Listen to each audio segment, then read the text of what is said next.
Last example that we didn't get to talk about, so we have a collision in 2 dimensions now. We have 2 objects of mass m. They have equal speeds v naught. By the way, there's an error in the way we wrote this problem.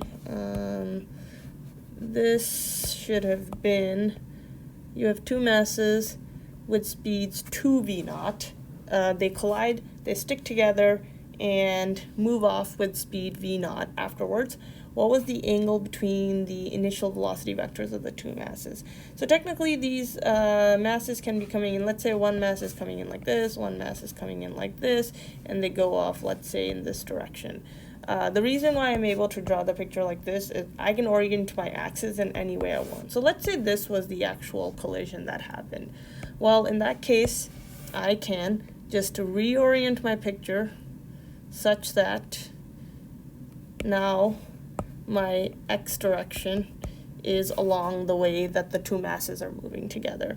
So, and then what I can say is, let's say this top particle makes some angle theta 1, this bottom particle makes some angle theta 2 with respect to the x-axis. So that's how I have drawn this original picture. And we're going to use momentum conservation to figure out what is the angle between, basically they're asking us what's the angle between the initial velocity vectors. So what we're being asked for is actually this total angle that I've marked in red. But for the sake of making this problem, splitting up this problem into components and splitting up the momenta into their component, it's useful to write this as theta 1 and theta 2 with respect to some x-axis that is along where the final velocity is pointing. So that's our setup. Now, as you might remember from class, we mentioned that this here is a vector equation. It basically gives us 2 equations as a result. It pretty much tells us that p total in the x component is equal to p total after the collision in the x direction, and p total in the y direction, p total in the y direction before the collision is equal to p total prime y, which is the momentum after the collision. Great. So here we'll start with the y direction. So p total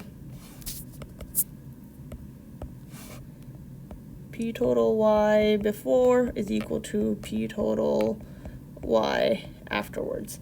Well, let's start with this mass here. The y component of the velocity is basically going to be 2v naught times sine of theta 1, because basically we want to know the opposite component of the velocity, and it's pointing downward, so it's going to be in the negative y direction. So we have negative 2v, or let's follow the mv order so it's very clear what we're plugging in for each thing. So we have mass times the velocity. The y component of the velocity is negative 2v naught sine of theta 1 plus m. Now the y component of the velocity for the bottom mass is actually positive. So there we have m times 2v naught sine theta 2. And then afterwards, we've oriented our axis so that whichever way the final velocity of the masses together is, that's our x direction. So there's no velocity in the y direction, therefore the momentum in the y direction is 0 afterwards. So let's see what this tells us.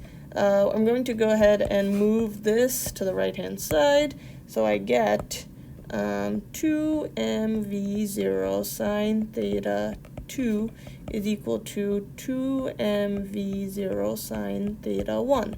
Note that the 2mv0 and the 2mv0 factor drops out, and basically sine theta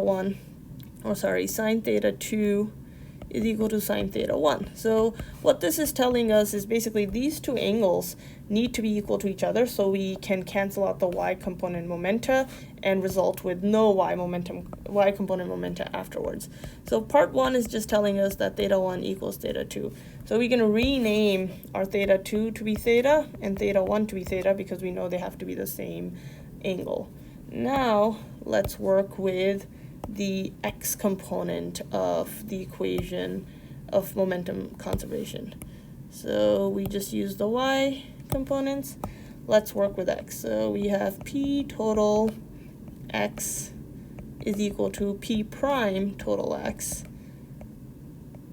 And this is the momentum after the collision. So before the collision, the x component of the velocity of this mass is going to be given by 2v naught cosine of theta 1. So mass times 2v naught times cosine. And since theta 1 we already know needs to be the same as theta 2, we've called that just theta plus m2v naught cosine theta. And note that I've kept both of these terms to be positive because the x component of this velocity is in the rightward direction, which is positive, and the x component of velocity of this is also in the rightward direction, which is positive.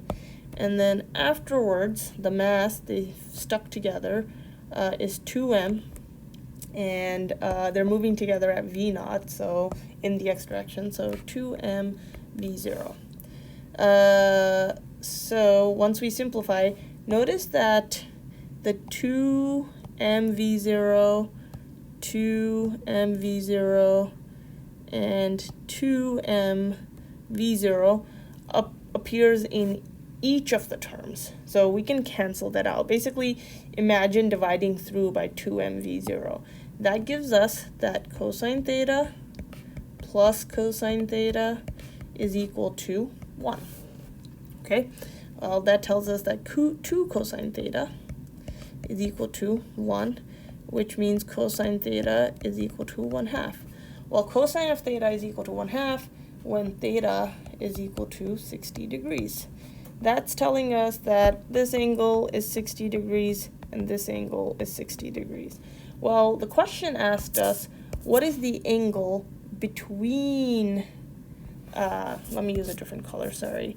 So the final angle that we're looking for, I will label that in green. Oops. So we're being asked, what is the angle between the two velocity vectors?